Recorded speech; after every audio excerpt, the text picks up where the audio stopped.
My name is David. I'm a teacher now, but I was once a boy who didn't believe much in miracles until I learned about Cristiano Ronaldo. We both came from the same land, Madeira, Portugal, a place where the ocean meets the mountains and where dreams feel like clouds, visible but far away. I didn't know him personally growing up. He was older, faster, and already famous by the time I understood what football really was. But his story? It was told to us in schoolyards, whispered between games, and written in the way we kicked our worn-out footballs across concrete. Cristiano Ronaldo dos Santos Aveiro was born in the small district of Santo Antonio, Funchal, February 5, 1985.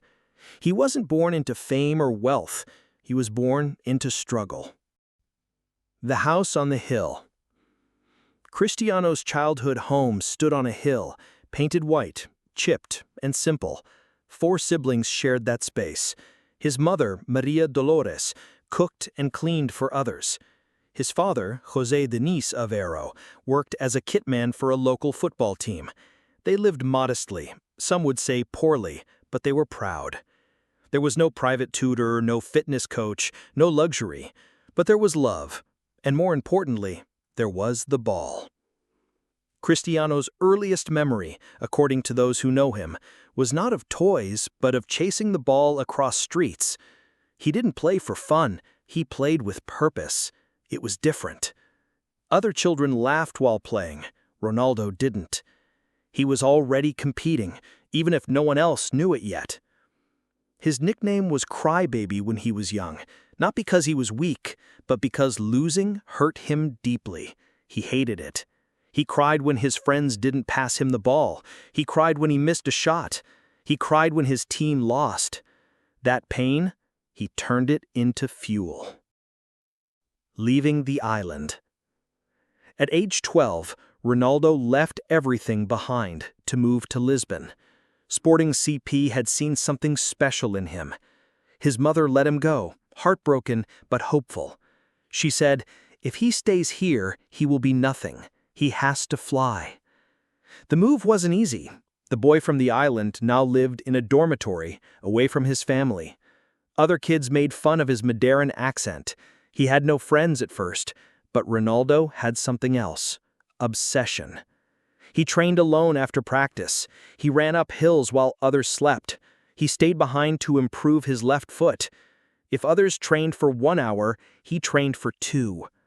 At 15, doctors discovered he had a racing heart condition.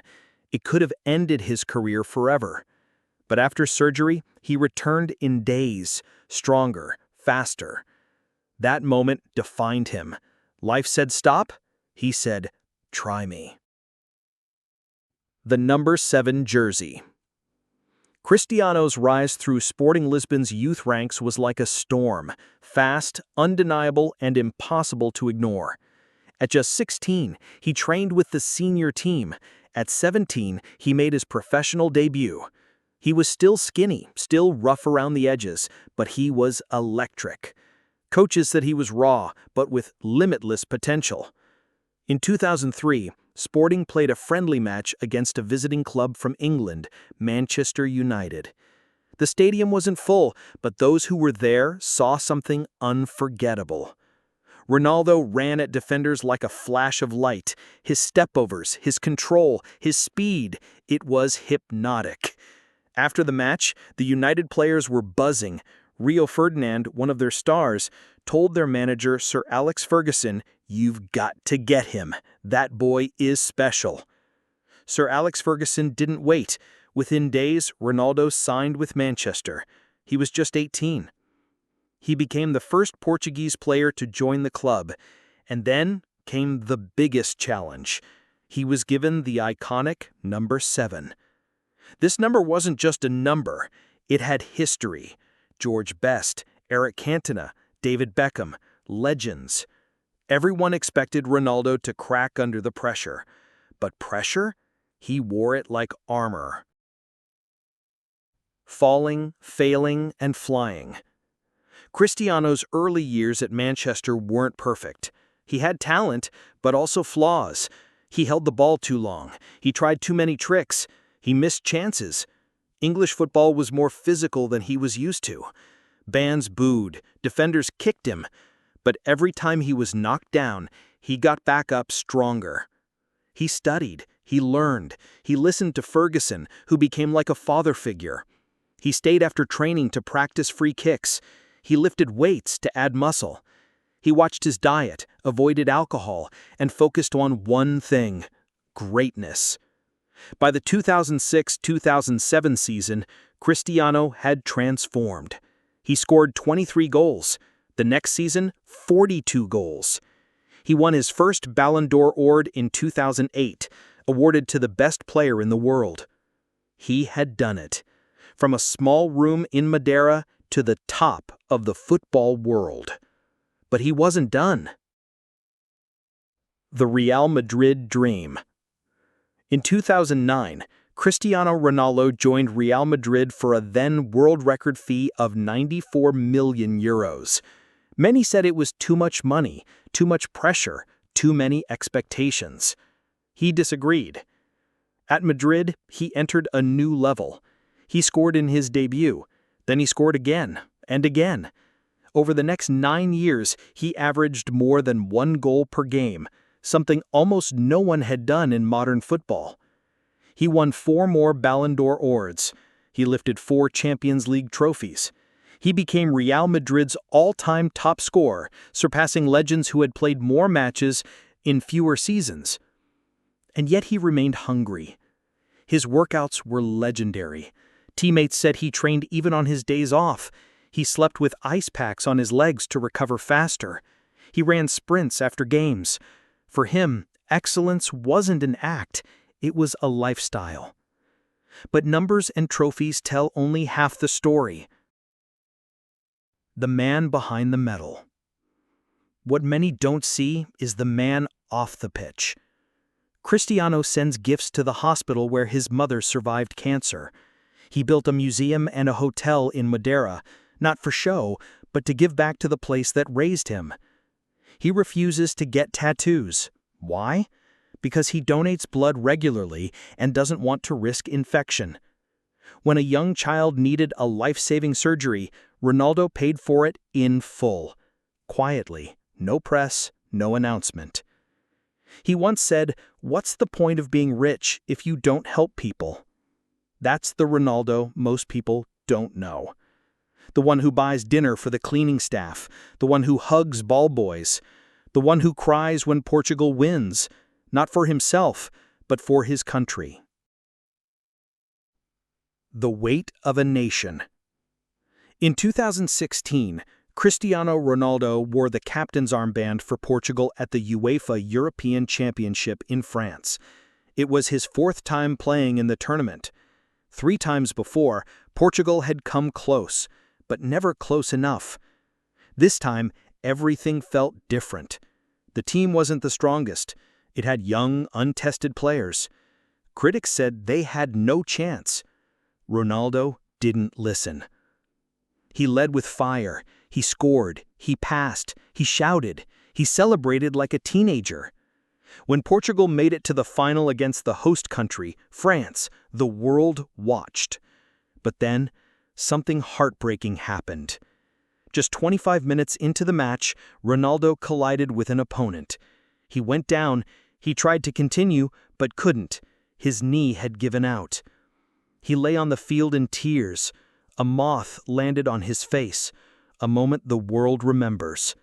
The captain, the fighter, the symbol of Portuguese hope, was out. He left the pitch on a stretcher. Most thought that was the end, but then Ronaldo returned, wearing a different shirt, standing on the sidelines, shouting like a coach. He pushed his teammates forward, he encouraged them, he paced, he led.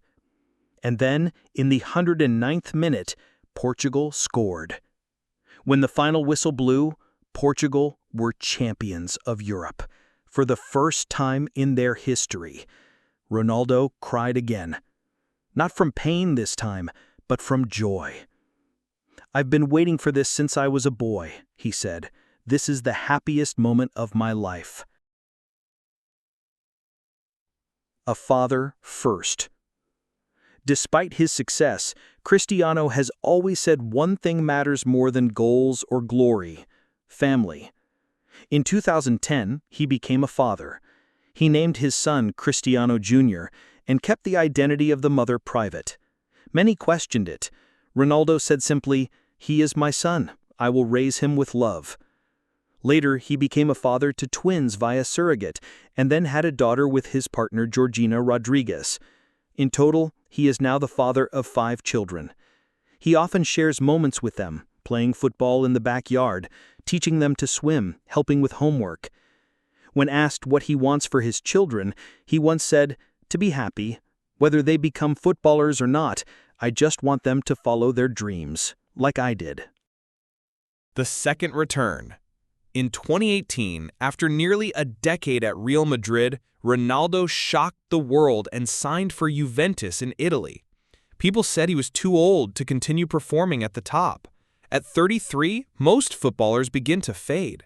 He scored 101 goals in 134 matches.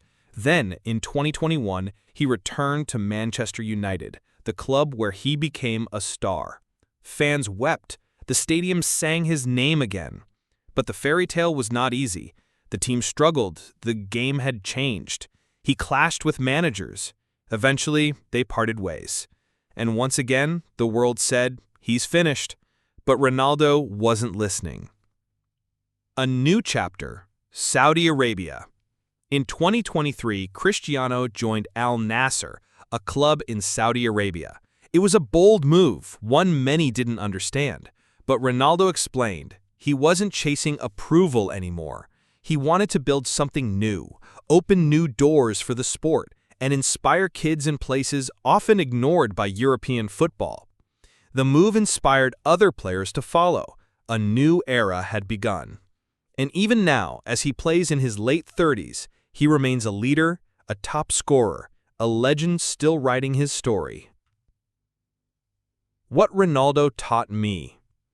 I remember seeing him once in Funchal, years after he became a superstar.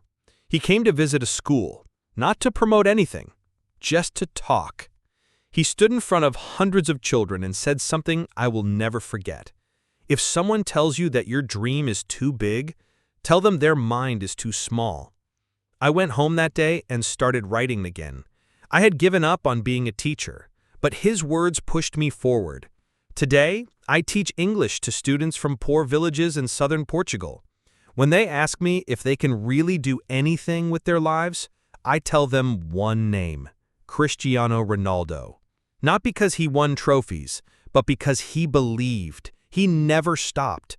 Not when he was bullied, not when he cried alone in Lisbon, not when people said he was too skinny, not when they said he was too old. He dreamed, and that changed the world.